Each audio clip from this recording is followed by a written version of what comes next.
Good afternoon students. आज की chemistry की क्लास में हमारा जो टॉपिक है उस टॉपिक का नाम है कोलाइडियल सॉल्यूशन। देखिए, हमने लास्ट वीडियो में डिस्कस किया था सस्पेंशन। तो सस्पेंशन में क्या होता था, पार्टिकल्स का साइज, जो सोल्यूट पार्टिकल्स हैं उनका साइज सॉल्वेंट पार्टिकल्स के साइज से हमेशा बड़ा होता था।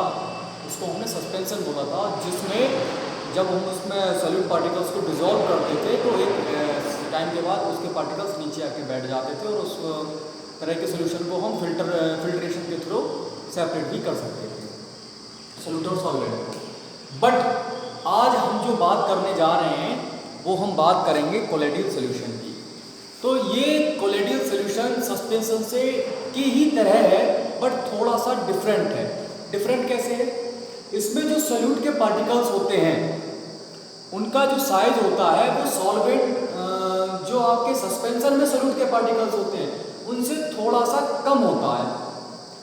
लेकिन इस तरह का जो सोल्यूशन होता है, कोलाइडियल सॉल्यूशन होता है, वो देखने में हमको ये लगता है कि ये होमोजीनियस मिक्सचर है, बट वास्तव में ये हेट्रोजीनियस होता है। क्यों? क्योंकि इसमें जो आपके पार्ट्स होते हैं, सोल्यूट के पार्टिकल्स होते हैं, जो पार्टिकल्स ऑफ सोल्यूट होते हैं, उनका जो साइज होता है वो सॉल्वेंट्स के कंपेयर में ज़्यादा ही होता है, थोड़ा सा ज़्यादा होता है, बट सस्पेंशन में बहुत ज़्यादा होता है। तो ये थोड़ा सा डिफरेंस है। अब कभी कभी क्वेश्चन आता है differentiate between suspension and colloidal solution, तो आपको साइज को ही मेजॉरिटी देनी है अपने आंसर में कि साइज में ही डिफरेंस होता है। तो हमारे पास जो टॉपिक है वो आज है कोलाइडियल सॉल्यूशन। तो हम इसका आंसर लिखेंगे। सबसे पहले देखिएगा, कोलाइडियल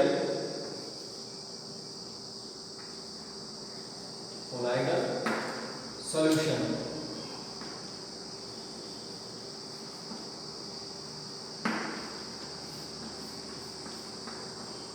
देखिएगा, it is a solution in which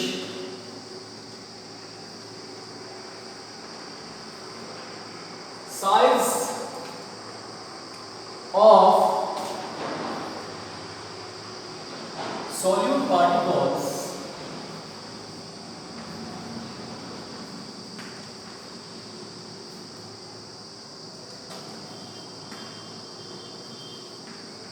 smaller than size of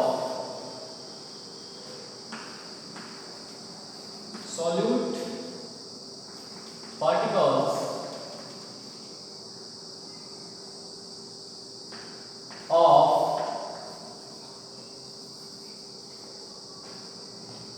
solute particles in the suspension.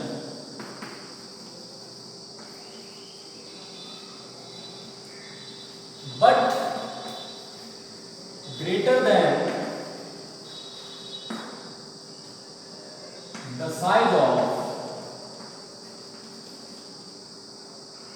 solvent particles.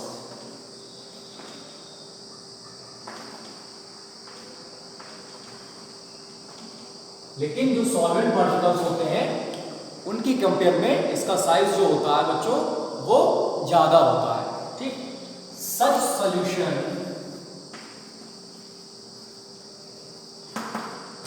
is called colloidal solution.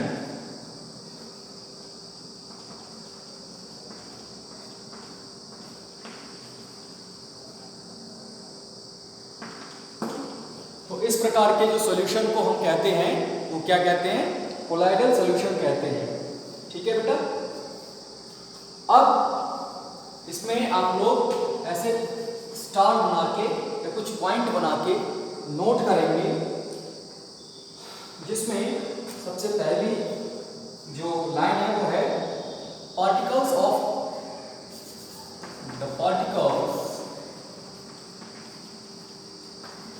of colloid are uniformly spread throughout the solution.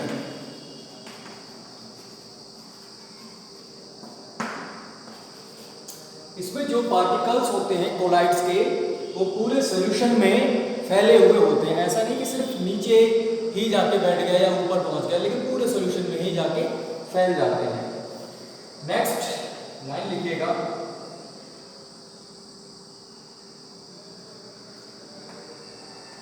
It appears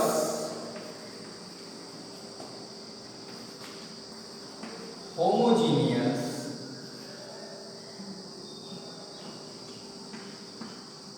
mixture, but it is a heterogeneous mixture. ये देखने में तो ऐसा लगता है कि जैसे homogeneous mixture हो, बट वास्तव में ये जो होता है वो हेट्रोजीनियस मिक्सचर होता है। ठीक है, फॉर एग्जाम्पल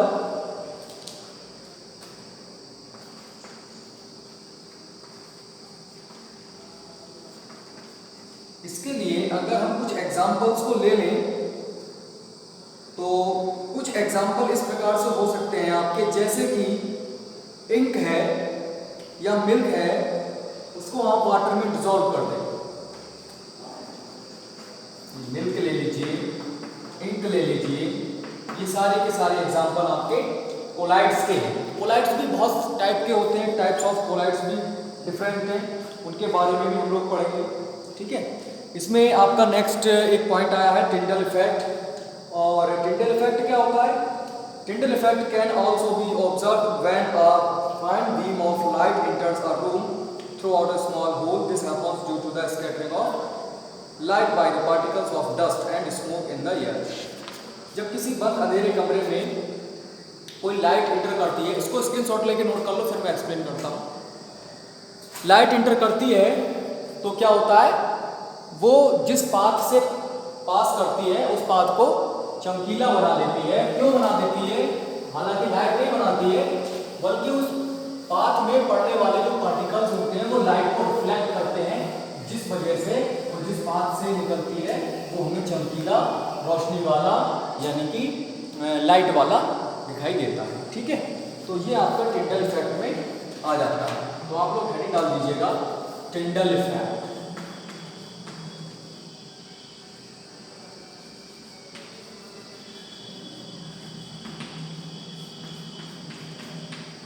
ठीक,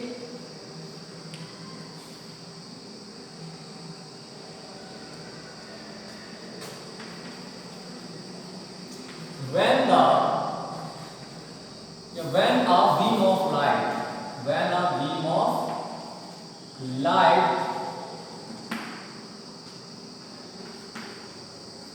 passes through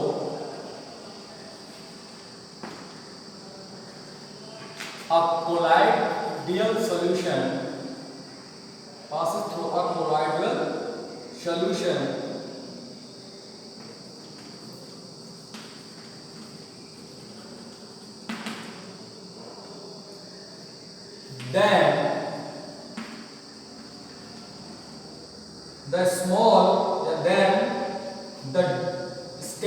then due to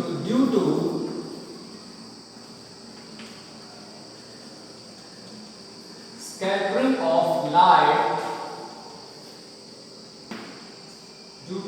of light by the particles, by the colloidal particles,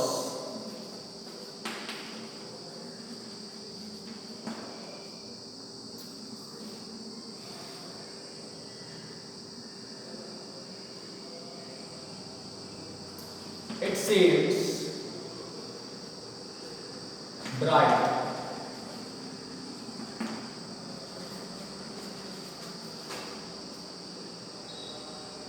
seems bright. ठीक, जब कोई भी बीम ऑफ लाइट किसी भी कोलाइडल सॉल्यूशन से पास करती है तब स्कैटरिंग ऑफ लाइट की वजह से जो कोलाइडल पार्टिकल्स होते हैं वो हमको चमकीले दिखाई देते हैं। ठीक, एंड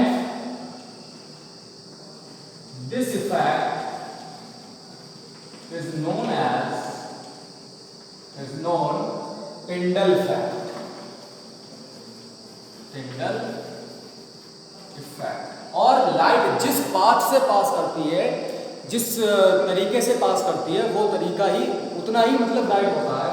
फॉर एग्जांपल अगर हम बात कर लें, इस कमरे में बहुत सारे पार्टिकल्स हैं, यहाँ से लाइट एंटर करती है और इस प्रकार से पास करती है, तो ये वाला जो पोर्शन होगा, ये वाला, इसमें जो पार्टिकल्स होंगे वो ही आपके ब्राइट करेंगे, ब्राइट पार्टिकल्स। ये डार्क है, यहाँ अंधेरा होगा, बट यहाँ पर जो होगा वो उजाला होगा, ये ब्राइट होगा।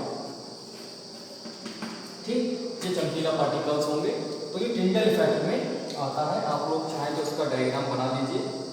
ठीक है, ये आपका क्या है, पाथ ऑफ लाइट है जो कि विजिबल है।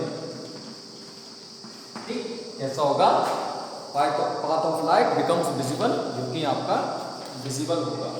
ठीक है बच्चों, तो अब आप लोग इसको बना लें, इसका स्क्रीनशॉट ले लें। उसके बाद नेक्स्ट टॉपिक आता है आपका प्रॉपर्टीज ऑफ कोलाइड। इसको हम लोग रख करते हैं।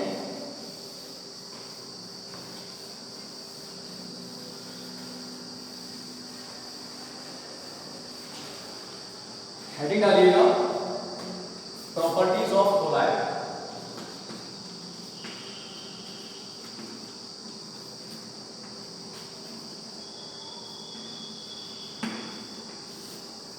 कोलाइड्स की क्या क्या प्रॉपर्टीज होती हैं। Number 1, going a colloid is a heterogeneous mixture.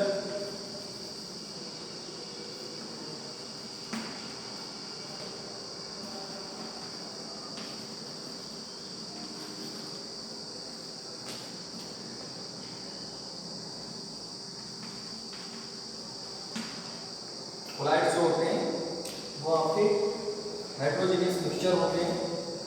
Next, the size of particles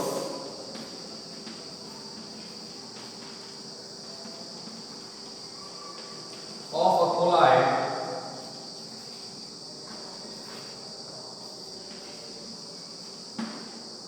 is too small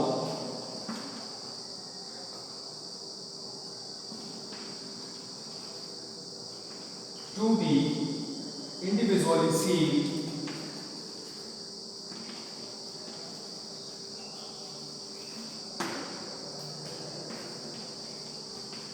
by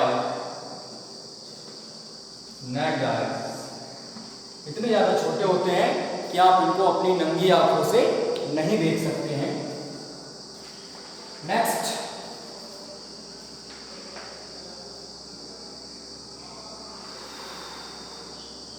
collides are big enough to scatter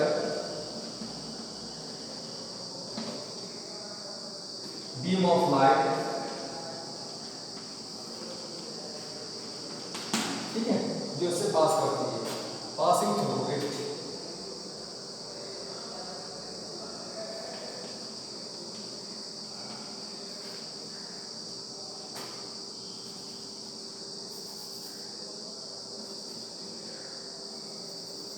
passing through it,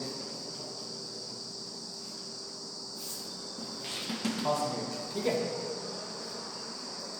next, they do not settle down, they do not settle down। ये नीचे नहीं बैठते हैं। when left undisturbed, when it left undisturbed, जब इनको undisturbed छोड़ दिया जाता है तब इसके जो पार्टिकल्स होते हैं वो नीचे नहीं बैठते हैं, बल्कि वैसे ही बने रहते हैं जैसे कि वो होते हैं। जैसे कि हम अगर बात करें सस्पेंशन की, तो डिस्पेंसर को अगर हम थोड़ी देर के लिए छोड़ देते हैं तो उसके पार्टिकल्स जो होते हैं वो नीचे जाके सेटल डाउन हो जाते हैं। बट जो आपका कोलाइडियल सोल्यूशन होता है उसमें जो पार्टिकल्स अगर एक बार आपने डिजॉल्व कर दिए तो वो उसमें डिजॉल्व ही स्टेट में रहते हैं, भले ही आप उनको ऐसे ही छोड़ दीजिएगा, डिस्टर्ब मत कीजिएगा, अनडिस्टर्ब रहे तब भी। मतलब when the solution colloidal solution is not disturb by any other external reason, then after the solution becomes rest in its original position. लेकिन फिर भी जो सोल्यूशन होता है वो अपनी ओरिजिनल पोजीशन में ही बना रहता है। ठीक, जैसे कि हम एग्जांपल करें, जैसे आपने कोई भी इंक ले ली, ठीक है, स्याही ले ली और उसको किसी भी एक बाल्टी में या किसी भी एक गिलास में पानी में डालकर डिजॉल्व कर दिया। अब ऐसा तो नहीं होगा कि इंक कुछ समय के बाद नीचे बैठ जाएगी, इंक वैसे ही आपकी बनी रहेगी। या दूध ले लिया, मिल्क, उसको डिजॉल्व कर दिया तो ऐसा नहीं होगा दूध नीचे बैठ जाएगा, लेकिन वो उसमें घुला रहेगा। ठीक, तो इस प्रकार का जो सोल्यूशन होता है वो आपका कोलाइडियल सोल्यूशन का एग्जाम्पल है। बट जो आपका सस्पेंशन वाला प्रोसेस था वो उसमें क्या था, उसमें पार्टिकल सेटल डाउन हो जाते थे, उसका साइज ज़्यादा था इन कंपैरिजन टू हमारा ये कोलाइडियल सोल्यूशन। ठीक है, तो हमको बस ये चीज़ों में थोड़ा सा डिफरेंस याद रखना है। चलिए आज के लिए हम लोग इतना ही पढ़ेंगे, कल की वीडियो में हम लोग बात करेंगे टाइप्स ऑफ कोलाइडियल सोल्यूशन की, और भी इसमें एक दो टॉपिक और जो होंगे उसके बारे में, जो लिस्ट वगैरह होगी उसको हम आपको बताएंगे, वो भी आपको करना है। तो आप लोग वीडियो को ध्यान से देखिएगा और सारी की सारी जो आपको कराए गए हैं टॉपिक्स उनको कंप्लीट कर लीजिएगा। साथ ही साथ बेटा आज आपका मैंने आपको बताया था फर्स्ट वीडियो में मैथ्स की जो 5 जून है विश्व पर्यावरण दिवस होता है, इस दिन वर्ल्ड में क्या होता है, वृक्षारोपण कराया जाता है। तो वर्ल्ड की सेफ्टी के लिए और उसको बचाने के लिए हमको भी क्या करना होता है, कम से कम एक एक पौधा लगाना होगा। तो आप लोग भी प्लीज़ आज एक एक पौधा जरूर लगाएं और कोशिश करें कि उसकी देखभाल भी आप ही करें और अच्छे से वो तैयार भी हो। ठीक है, चलिए आज आपकी वीडियो में इतना ही करेंगे बेटा, बाकी का हम लोग कल करते हैं। Okay, thank you.